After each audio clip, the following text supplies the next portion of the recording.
प्रणाम। एक विनती है आपसे। कहिए राजन। पिछले कई दिनों से मेरे स्वप्न में मेरे पिताश्री आ रहे हैं।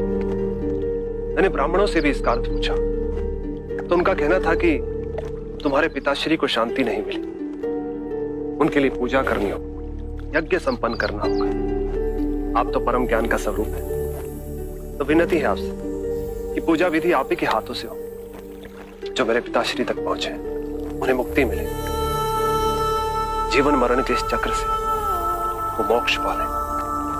अवश्य राजन। आप मिट्टी के 2 घड़े मंगवाइए, एक में घी भरवाइए और एक घड़े में कंकड़ पत्थर भरवाइए, और उन दोनों घड़ों के मुंह कपड़े से बंधवा दीजिए और उन्हें लेकर नदी के तट पर आइए। मैं वहीं आपकी प्रतीक्षा करूंगा। मैं भी इसका प्रबंध करता हूं महाराज।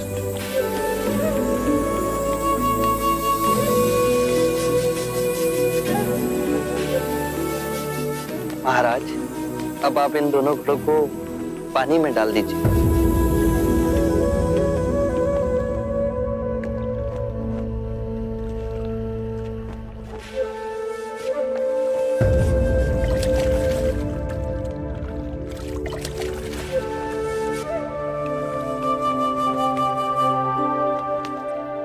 महाराज, अब इन दोनों घड़ों को आप तोड़ दीजिए।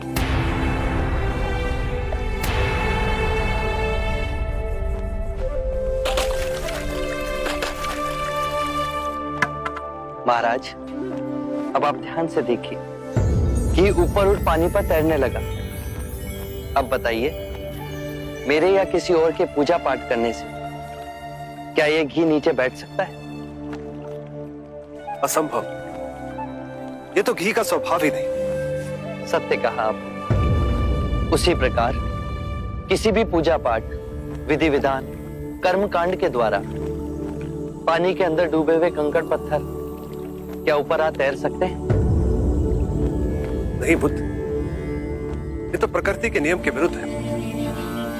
तो हम प्रकृति से भिन्न कैसे हुए? हम भी तो प्रकृति का ही रूप है। सत्य कहा बुद्ध। एक सत्य ये भी है राजन, यदि हमारे पूर्वजों ने अपने जीवन काल में कंकड़ पत्थर बोए, दुष्कर्म किए, तो वो स्वाभाविक ही कंकड़ पत्थर की तरह नीचे बैठ जाएंगे। और यदि उन्होंने अपने जीवन काल में सत्कर्म किए तो स्वाभाविक ही घी की तरह ऊपर आ तैरने लगेंगे। जो बोएंगे वही काटेंगे।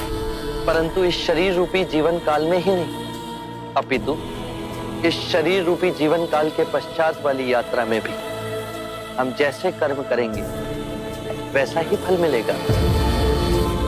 अब बताइए, इस प्रकृति के नियम को कोई पूजा पाठ, कर्म कांड, विधि विधान, यज्ञ हवन मिटा सकता है?